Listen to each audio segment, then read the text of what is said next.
during this whole career of like toy design and everything, I've always done like side hustles and other illustration that just like I always have something else going. And especially in the toy industry, it's a 90% rejection rate. And it takes so long from what you work on to come out that it's kind of like drives you crazy. So you really need some relief. So I've always kept up with my caricatures and stuff. And a couple of years ago, I took a peanut and I painted my own picture on it. And I showed it to a friend and I said, "Hey, Neil, this peanut kind of looks like me." And I showed it to him and he started laughing. He thought it was the funniest thing in the world. And then I'm like, "Hey, I'm onto something here." So I started drawing people on peanuts. So this is like an Elton John that I did. And then it just got more elaborate. And I started doing like, Hagrid on a coconut here and Harry and his owl, like that. And then it just went crazy. And it actually, it went viral on the internet. And I started getting like tons of press and, commissions. And so it basically a whole second side career has blossomed.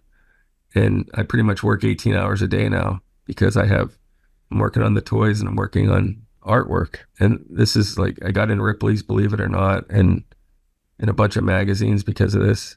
And I was on TV like Good Morning America and shows like that. So that kind of opened up a whole art career because I never really did art just to do art. I was always doing it as a magazine illustration. And I kind of branched off and I started doing all kinds of things. So I started painting on Tic Tacs because I'm like, if I could paint that small on a peanut, I'll paint on Tic Tacs. And that also took off. And then I just started following every whim that I had. So I really like wood, working with wood. So I started doing like these wooden caricatures, kind of like the ones I did in my early days, but now I did them in 3D. And I really enjoy these.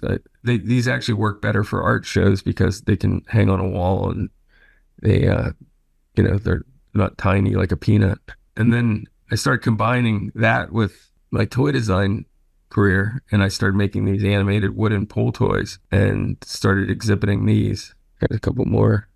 And these are just a couple more things. Then I started taking Nintendo cartridges and doing these sculptures and violating these Nintendo sculptures. And a lot of purists got really angry at me for these. This all I've been getting some high profile work. So the movie star, Elle Fanning contacted me and she wanted me to, that's Nicholas Hoult, the Lex Luthor villain from Superman. She and he were on a show together called The Great, and she wanted to give this as a gift to him for the show ended and for working together. So that's actually Elle Fanning's sketch on the upper left. And that's my prototype out of foam core. And then that's the final piece. And you turn the handle and she kicks her feet and all these icons in the background spin around. It just led to much bigger things.